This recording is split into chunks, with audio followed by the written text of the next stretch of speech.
So I just wanted to make one point about our sig figs from the last lesson, is that when we're converting sig figs, there's no uncertainty if we know the exact number. For instance, we know there's exactly 100 centimeters in a meter, so that doesn't mean that 100 has one sig fig. It's an exact number. So we don't really care about sig figs in conversion units. Only worry about the sig figs that you're measuring or that they're part of the problem that you're being asked to solve. Here's an example to look at. Like if I have 12 eggs in a dozen, I know there's exactly 12 eggs there. I don't need to write 12.00 to show that. So if there's 21 people injured in an accident, we don't have to worry whether that's 21.2 or 21.8, because 21 people is 21 people. On the other hand, with C, the circumference of the Earth is 40,000. I'm sure it's not exactly 40,000 kilometers, so in that case, we would have to be aware that there's only one sig fig in that measurement. So that makes its counting numbers, don't worry about the sig figs. One thing that will end up making our life a little bit easier when it comes to sig figs is scientific notation. How that's done is we have a number that we're going to call m times 10 to the a certain power. So the key is, for standard scientific notation form, I want m to be a number between 1 and 10. It is possible to have something to the power of 10 that's not between 1 and 10, and we'll see that in one of the questions here. But to get this in scientific notation, I'm going to decide, do I want to move the decimal left or do I want to move it right? And which way is going to be more successful in getting me a number between 1 and 10? Should I move it left or should I move it right? The decimal. Yeah, I'm going to move the decimal right? So 1, 2, 3, 4. That's where I'm going to stop, because if I get 1.2, that number is between 1 and 10. So I had to move it over 4 times. The question is, do I make the exponent positive or negative? I'm going to tell you the way I remember it is smaller numbers are negative. This is a very tiny number. And then bigger numbers are positive. In the notes we say that, and that's in millimeters, we say that we're going to determine m by moving the decimal point left or right so that only one digit remains. And then determine the power. That's how many times you move the decimal point. If you moved it to the left, it's positive. If you moved it to the right, it's negative. So like we did in the last example, we moved it to the right. Since it's a tiny number, the exponent is negative. So this is where I was saying I'm going to ignore these answers because they're not in standard scientific notation form. When I move this, I'm going to move it right again, right? 1, 2, 3, 4. And I could stop here, but that'd give me 0.65. If I stop here, it gives me 6.5. That's a number that I like between 1 and 10. It's just right. If I stop at the 6, it's not far enough. If I go past the 5, it's too far. So I'm going to make it 6.5 times 10 to the negative 1, 2, 3, 4, 5.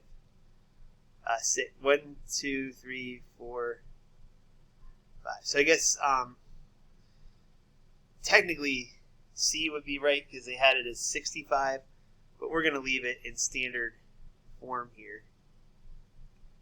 Any questions on that?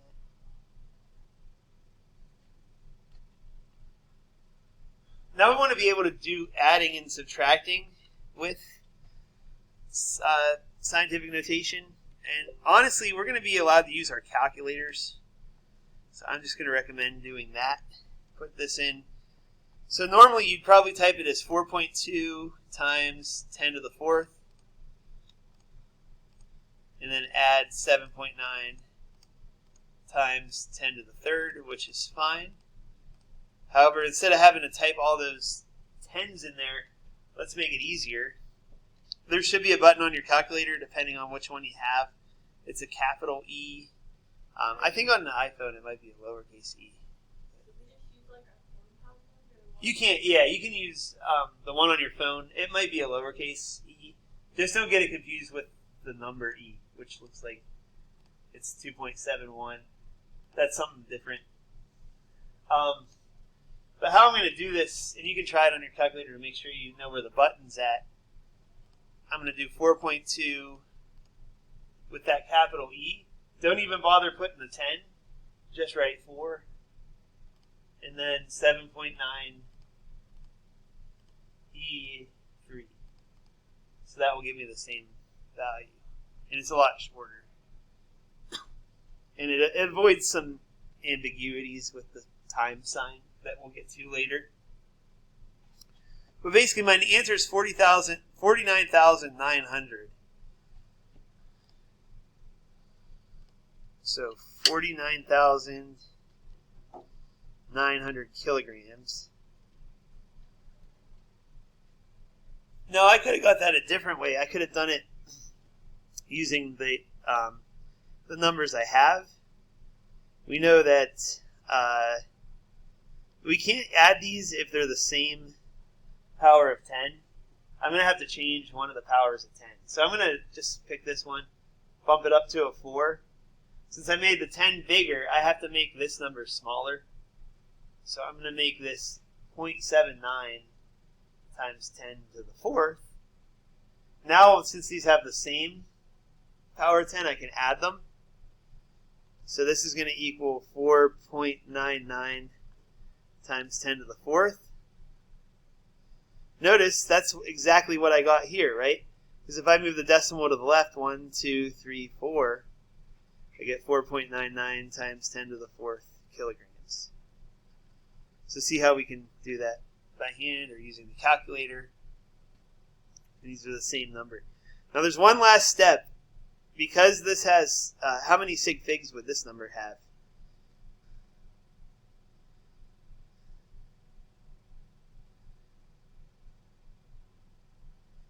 2, right? And this number, no, you're fine.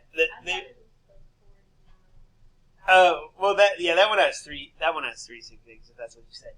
But yeah, we only have 2 sig figs in our original values, and remember, adding, we care about the numbers beyond the decimal. So I should only have one number beyond the decimal. So in this one, I'm going to round this up to 5.0 times 10 to the 4th.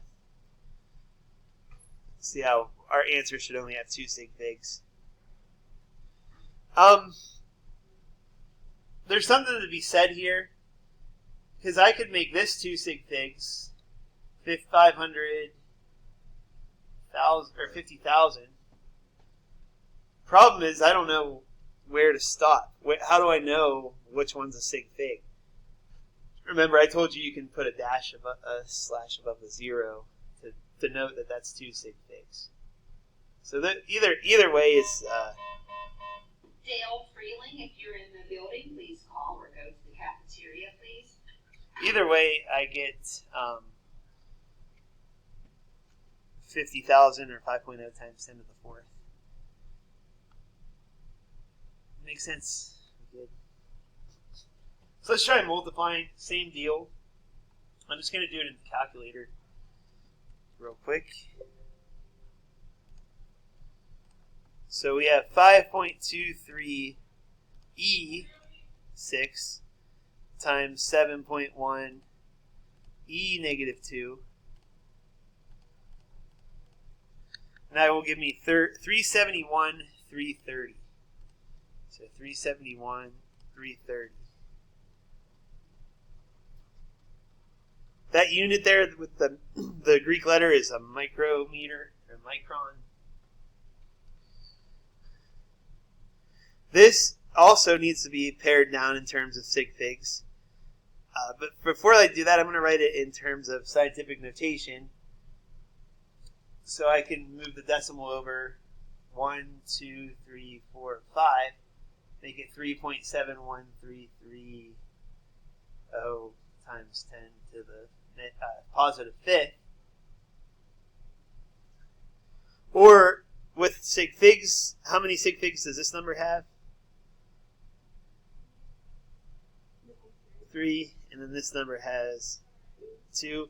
So I got to go with the weakest link when I'm multiplying. So I can only have 2 sig figs in my final answer. Because if I only measured this to 2 sig figs, there's no way I know my answer to like 5 sig figs. So I have to leave it like that. Now the other way to do this would be I could multiply 5.23 times 7.1. So 5.23 times 7.1 is 37.133.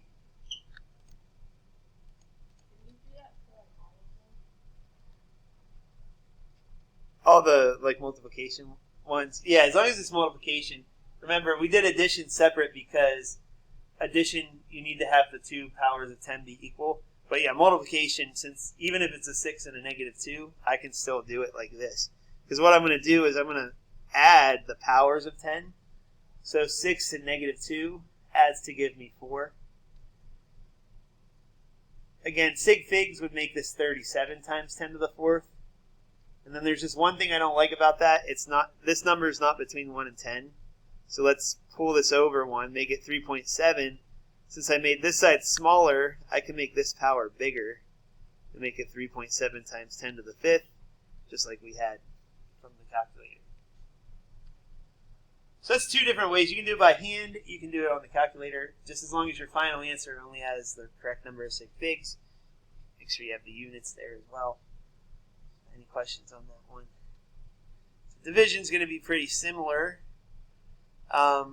We have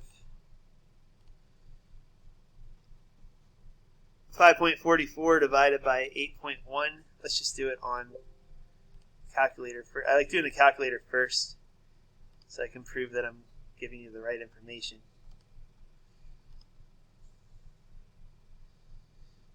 Oh no. I think we're getting close to the end here. That's why I figured I'll move the quiz back. We'll just get everything in here. Are you going to be having it tomorrow then? I would like to. I did put the answers to the worksheet, but I forget if it was your class, the other class requested playing a Kahoot. Well, at least play the Kahoot, and if we feel ready, then we will take the quiz. So let's hope my PowerPoint doesn't crash this time. I don't know why it does that. We get 5.44 E7 divided by 8.1 E4. And that makes it 671.6. So my calculator gives me 671.6. The units, they don't cancel out. So it's going to be grams over moles. So grams per mole. Get used to that. We'll see it later. So 671.6. I don't like the sig figs there. I've got 3 sig figs here, 2 sig figs there. So let's pare this down. We'll make it 670. And in scientific notation, that would be 6.7. I had to move the decimal twice. Times 10 to the second. So see how it's a lot easier to tell that I have 2 sig figs in scientific notation than it is in regular number form. So again, there's a way to do this. I got 5 divided by 8 would give me like 0.67. And I could subtract the power. So it's 0.67 times 10 to the third. So to get this up 1, I'd have to bring this down. And I could also say I got the 6.7 times 10 to the second that way. So either way you do it, by hand or by calculator, it's possible either way. I honestly would get used to using the calculator in chem. I'm going to be doing a lot of calculations in the future. But we have to understand scientific notation first. So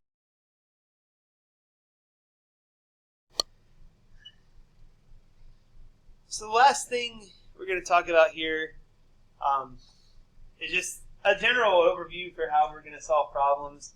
And I think it'll be better if I show you with an example than read all this wordiness, but we really want to just analyze the problem, read it carefully, see what information we have, what do we know, and then we're going to develop a plan. Usually that involves an equation or a conversion factor.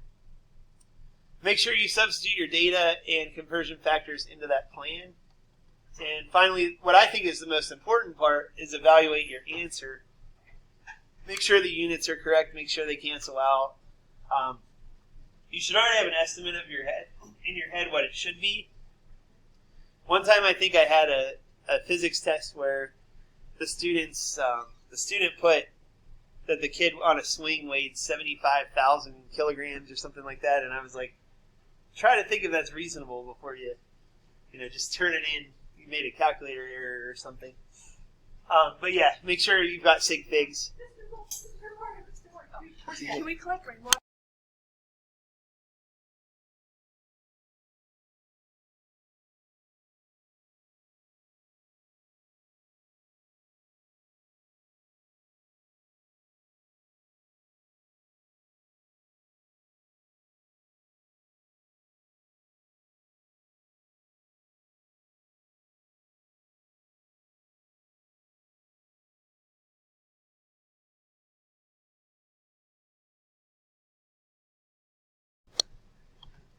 I've never seen someone that excited about distillery. I know. We'll see if you guys do it at distillation. But we should just have enough time to get through this problem here. Calculate the volume of a sample of aluminum that has the mass of 3.057 kilograms. Density of aluminum is 2.70 grams per centimeter cubed. I'm going to read this problem. I see that they're asking me for volume, so I don't know what the volume is. I see they're giving me information about mass. It's filling up. Come back to it. Yeah, check it at a couple hours. But 3.057 kilograms, and then density they give me is 2.70 grams per cubic centimeter. Now I have an equation. Do you remember the equation for density? You got, or mass divided by volume. But I think what you said, I can convert this into mass divided by density. So remember our triangle, we had mass on top. So mass is always on the top of the fraction. And then we're either going to divide it by volume to get density or divide it by density to get volume. So good. Does anybody see a problem with me dividing mass by density? Specifically here. Yeah, the units are bad, right? So we need grams over grams. Let's convert this to grams. Am I going to multiply by 1,000 or divide by 1,000? You got it. 3,057 grams in 1 kilogram. So smart.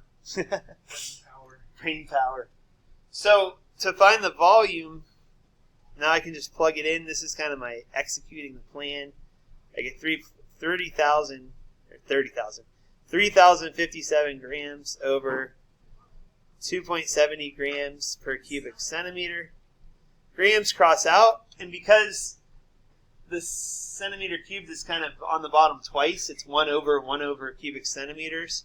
It comes out on the top.